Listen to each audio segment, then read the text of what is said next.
Ah, boy. You wait long enough to sample that Capybara from Chef Damien, eh, boy? Yeah, and that pigeon peas and provision, all that too. Yeah. You ever see that style of bowl, though? That style of bowl that deep? I never. If it's one thing, Asia Catering does get real value, I ain't gonna lie. You go eat at least twice from that, I'm sure about that.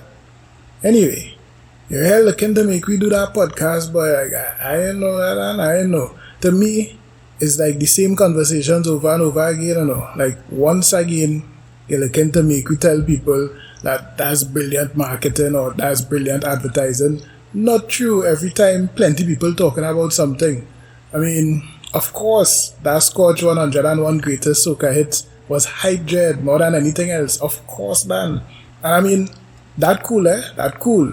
But marketing and advertising, a little more scientific than that, you know what I mean? I mean, that's addressing things like behavior change and brand loyalty and customer acquisition and retention and strategic things. Now, that is what marketing and advertising is. That is a science. Like, even if it have a bigger strategy behind what Scotch do, we don't know that yet. We gotta wait and see, you dig? But we know that because it's almost 3 decades we working in agencies and, you know, in digital and thing. But nobody in trying to hear we do. Nobody in trying to hear we. I mean, I go hit you a low blow, eh? I go hit you a low blow because you're too hardened. When we hear we had to win the Angel Award the other day for the NCB Foundation campaign that we do by FCB Foot, and I tell you, talk about it, you know? Tell people about it now, boy. You say, well, look how much awards you done win, you know, over the years you win real international awards and thing and never talk about it. Why we should do that now? For people to know that we just win international awards, then. That is why. Anyway. Back to this podcasting. We didn't already talk about that issue of soca playing on the radio 24/7. Not quite back and forth on days I talking about, you know. I talking about just the other day, right before COVID, like when we had to do the interview with Jaiga. He was talking about when he was running Strictly Soca on Iowa George Station 24 hours without repeating a tune. And that couldn't sustain ad sales because listeners just wasn't tuning in. You remember that? So they couldn't build a solid listenership to sell ads.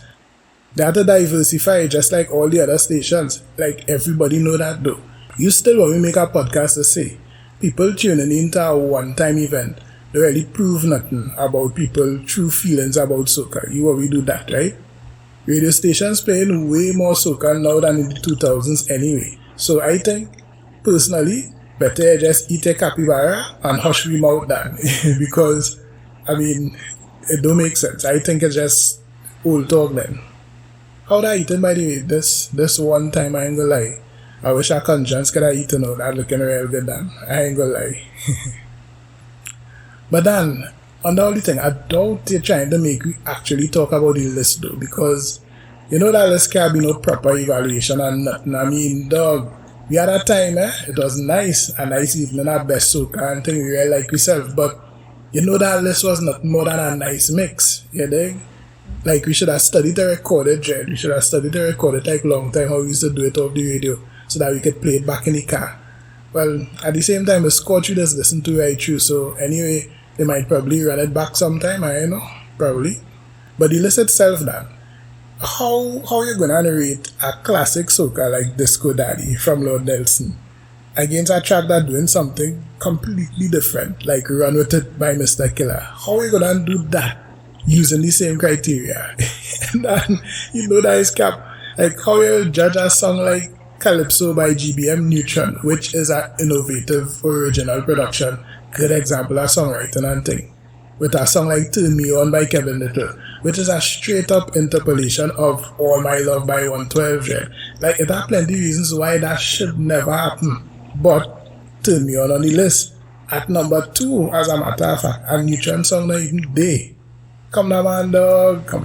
We don't have to go and talk about that. That obvious. Like, I don't know. But you know what? I could kind of see you talking about though. I noticed a lot of people saying that the number 1 song saved the list. The song selected as the greatest soca of all time, or the GOAT soca, Time After Time by Cyndi Lauper. Why watch me so that? It's carnival is time after time interpolated by Destra and Marshall, you know that. I didn't expect it, to be honest, but when I study it, I realize like that is the number one soca that we deserve. It's true of the list, number one, it's true of the list. It's true of the soca switch. Not so much the rapid soca switch back on Ash Wednesday, because that is like a deeper cultural thing, but it's true as to how we don't rush back to soca and pick it up as quickly as we rest it down. It's true of all the foreign professionals that people just bring down to our seminars and things to school local artists on how to operate in our unique, barely existent music industry. It's true of the feds and the mass pricing out locals and foreigners starting to pick up them numbers now, or make up them numbers, I should say. It's true of the constant need for validation from the states. That's exactly what our number one spot look like to me. I ain't lying. But I mean, under all that though, and I mean, I think that is a good point, I still not really convinced that we had to make no podcast about it, Dan. Real talk. I actually glad that Scotch do a thing. And it must be take up plenty people time and energy and thing too. I respect you for that. And maybe it was part of a bigger plan. Like, my only concern is, I don't want to encourage us to celebrate the small wins now and just do things for doing things' sake. We acknowledge the efforts and thing, you know, but like we look for big wins. You think? I actually feel like it has something powerful in there, but the approach had to change though. It have a way to conduct that list proper, you know. You know that we could do that list proper, and it could put more soca on the radio, it could create a stronger audience, it could attract more corporate sponsorship, all kind of thing. But what I'm saying is though, better like we do something about it, rather than just come and talk about it today. Dan, I know that face, Dan, I know that face. You're still gonna do a podcast episode then? I do hear it. Well, alright then. Boom.